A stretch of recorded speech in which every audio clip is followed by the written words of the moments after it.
Hello, welcome to exercise 3 of lesson 3. Here we're going to write a program to read in the two lengths of the sides of a rectangle as follows. So we'll ask the user enter the length of the rectangle and take that input, and then after that we'll ask them to enter the width of the rectangle and we'll take that input.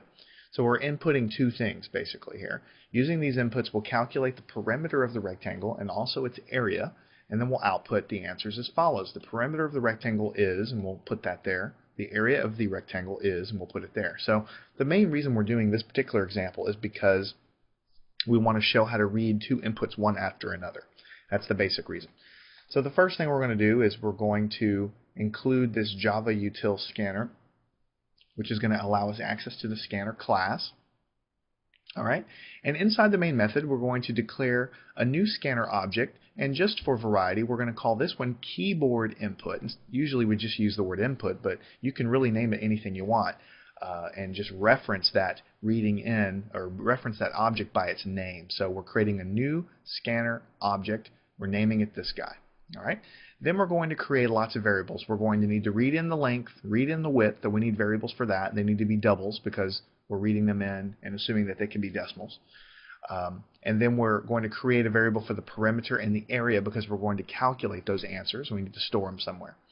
Then we'll print on the screen, enter the length of the rectangle, and then we need to read in the length. So the first thing we need to do is check and see if there's a double, which is a decimal number waiting to be read at the keyboard. So if keyboard input dot has next double, so this method has next double is a method in the scanner class that allows us to check to see if there's a double number waiting to be read at the keyboard. So if this returns a value of true, then that means there is a double waiting to be read, which is a decimal, and so then we will then read that. So we'll say keyboard input dot next double. This method reads in the value from the keyboard. We take that value, we store it in the variable that we have created called length.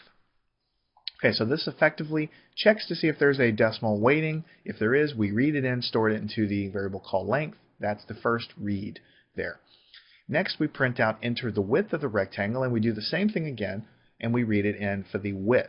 So we check again the keyboard input object that we have, checking to see if there is a double number waiting to be read there, and if there is, then this if executes the read over here. So we read the value in and we store it into the value of the variable that we have created called width.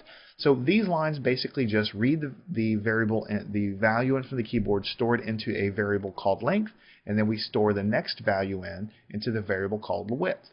Now we can do our calculations. The perimeter of any object is just the distance all the way around if you add everything up. So since we know the length and the width of the rectangle, and a rectangle has two sides, two long sides and two short sides, then we'll just add up the length 2 times and the width 2 times, and we'll store the result in what we call the perimeter, which is a variable that we've created up here.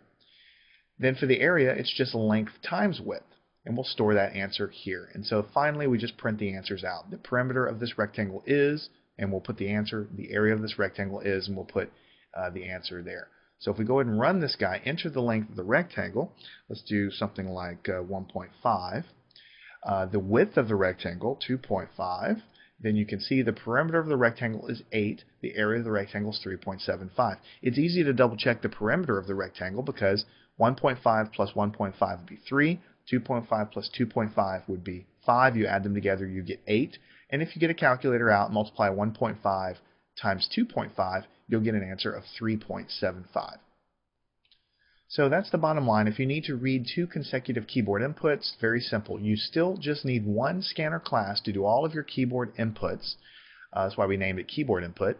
And then as you read them in, you just assign the values to different variables. So here we're reading in the first one as a double, and we're storing it into a variable called length, which is a double, type double. And then the next time we read it in, we're doing the same type of read and we're storing that into a separate variable. So you just need to create your scanner class and then use it as many times as you need to read in what you need from the keyboard there. And so once you get the answers in, you can do calculations, print things out. You can also use these values that we've read into these variables, length and width, just like anything else in any other program that we have. You can use them in if statements and for loops, and lots of other situations when you would use a keyboard input to drive the flow of your program.